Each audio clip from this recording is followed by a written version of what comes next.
my beloved Boss Mike Cervera.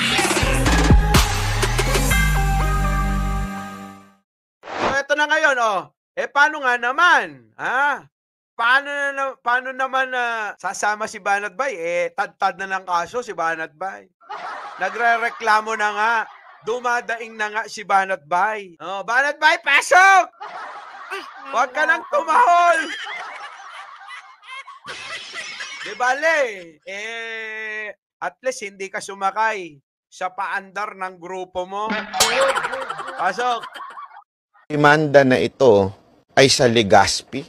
Gusto nyo ako bang pahirapan na pumunta pa sa Legazpi para lang asikasuhin itong demanda na to? Ito po Ay, umaangal na. Hirap ng may demanda, no? Mahirap talaga, mga kababayan, mga mare at pare. Ang may kinakaharap ng demanda, si Banat Bay, dami na, ngayon, ano na nangyayari, ha? Mga kababayan, ano na nangyayari kay Banat Bay? Eto na, dumadaing na, biruin mo. Pupunta pa raw ng Legazpi para umattend ng hearing. Banat Bay, nakalimutan mo yata na karapatan at prerogative ng sino mang gustong magdemanda sa'yo kung saan niya isasampa yung reklamo, yung kaso na kakaharapin mo. Naloko na. Meron nga tayong binanatan kamakailan, mga bago ko huminto. May binanatan ako ng travel agency. Tinatakot ako ng mga dimademanda. Di magdemanda ka. Ang ending, alam nyo nangyari.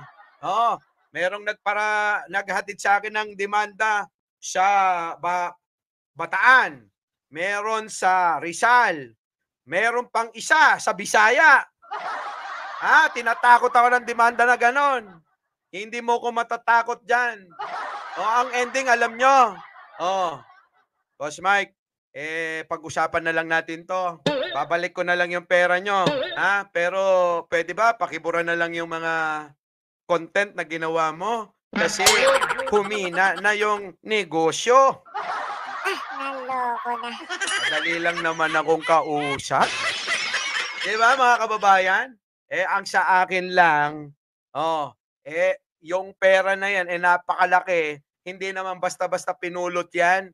Ang gusto lang naman ng mga bata, makapagpasyal, makatravel sa ibang bansa. Pero yun mahabang panahon na pinag-iipunan ng mga bata na na makaipon, may panggamit sa ibang bansa, na makapasyal. Tapos lolokohin nyo. Hindi tayo po pwede ng ganon. Di ba?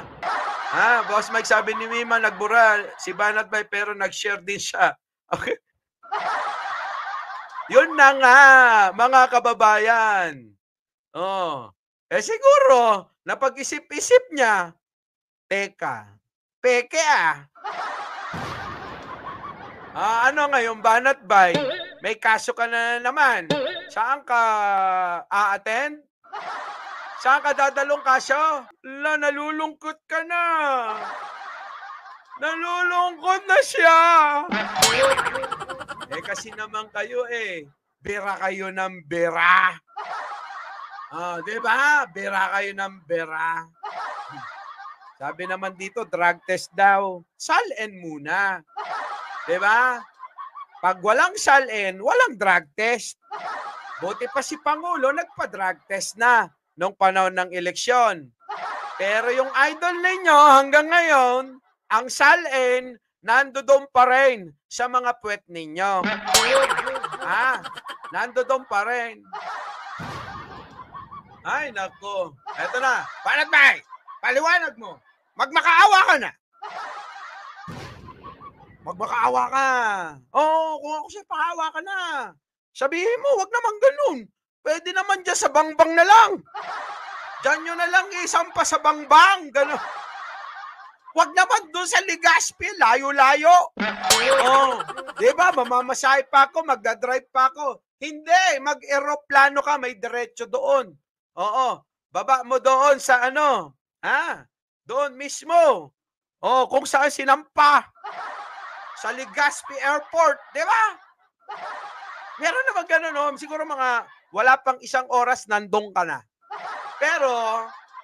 Pero kapag ka ikaw ay, magsasakyan, baka umubos ka ng 10 hanggang 12 oras. Pag na-traffic ka, baka maging 15 hours pa.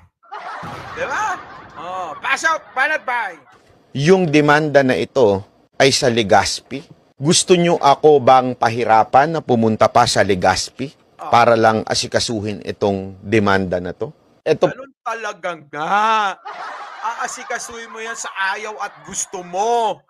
Oh. yung demanda na ito ay sa Legazpi. Gusto nyo ako bang pahirapan na pumunta pa sa Legazpi para lang asikasuhin itong demanda na to? Ito po yung aking ni-research at sinabi rin po sa akin ng abogado na Siyempre, sasabihin ng abogado mo yan. Sabihin, oy, banat bay, ginigipit ka na, oh. Diba? Ganun talaga eh. Alam nyo ganito yan mga kababayan. Hindi magdidemanda ang isang tao kung hindi nyo napasama ang loob. At pag ang isang tao napasama nyo ang loob, ang gusto niyan, makagante sa ginawa ninyo. Kadalasan na nangyayari. Kaya kung ang gagawin ng nagdemanda sa'yo, dalhin yung demanda kahit pa doon sa Batanes, sa Hulo, wala kang magagawa, banat bay. Diba? Kung gusto niyang pahirapan ka sa ginawa mo, na alam niya na mali, o fake news, yung mga banat mo tulad ni Maharlika. Nako, oy, ilang tulog na lang. Pakalmahin na muna natin yung pagkapahiya ng mga ito. At tayo naman ang maglalabas ng totoong mga video. Yari kayo. Para sa inyo to. O namnamin nyo ang pagkapahiya ninyo sa mga sinasabi nyo ng mahabang panahon. Diba? Namnamin nyo muna. Tsaka na kami babawi. Diba? Tsaka na kami babawi. Ang dating ba kayo lang ba ang mayroong mga video? Yung sa amin, tunay. Yung video nyo, gawa-gawa lang. Diba? Pasok. dapat hindi po sa Legazpi isinampa. Iyan po ba ay para pahirapan o para lang pagpagas? Banat ba'y parang bata no? Dapat alam mo na yan. Alam mo na yan. Dapat alam mo na yan. Kasi pwede nga sabihin nung biktima mo, ng pictures mo, sabihin niya, nasa Legazpi ko nung napanood ko yan eh. Diba? Nasa Legazpi ko nung napanood ko yan eh. Dito ko ididemanda yan.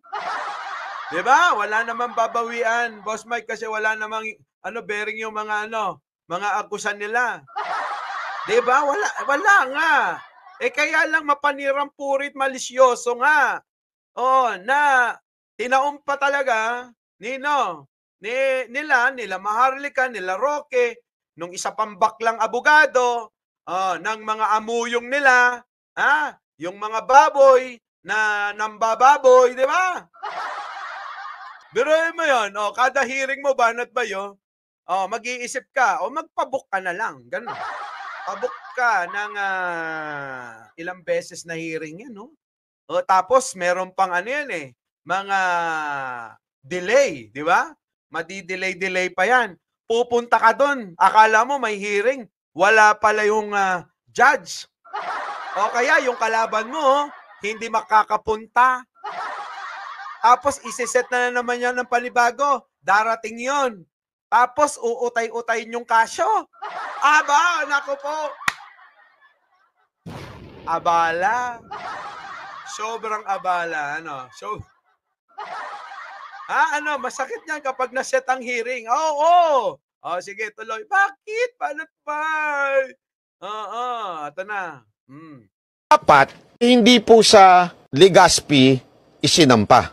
Iyan po ba ay para pahirapan o para lang pagpagastusin nyo ko? Kasi siyempre, Sama-sama na nga yun. Pahirapan, pagastusin, lahat na. Pati yung emosyon mo, pati yung pagtulog mo. Kung yung mata mo, puno na ng eye bag, yung eye bag mo ngayon baka umabot na sa baba mo. Ganun yan. Kaya si Maharlika, mga kababayan, kita nyo, kailangan na natin talagang mapababa si Pangulong Bongbong Marcos. Si Kuting, sabi niyang ganun. Di ba? Oh, kahit na hilaw yung video Kahit na alam nilang palpak yung video. Alam nyo kung ano? Parang nagmahal ng isang dalagang taga-bukid. Doon sa amin. Sabi nga sa amin, impalapal nga ayat, barbareng may salat.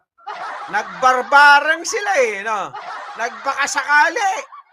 Nagbakasakali nga naman kasi tingin nila sa mga Pilipino, mga kababayan, itong Duterte Group, tingin sa mga Pilipino, mga mangmang. Ganon nila tignan yung mga taga-suporta nila. Mga bobo, mangmang, yan. Di ba? Mga tanga ang tingin sa inyo.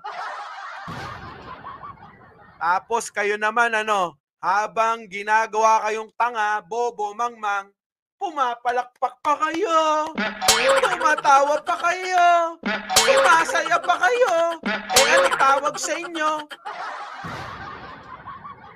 May tama sa ulo! Imbes na yung binato nila sumabit, sila ang sasabit! Sakit sa ulo niyan! Sakit! Talaga naman, ang tatanga ba naman? Maglabas kayo ng video? Kahit sino kayang gawin. Mga kababayan, wala na. Sila ang sumabit. Mga tanga kasi talaga. Our beloved Boss Mike, Boss Mike.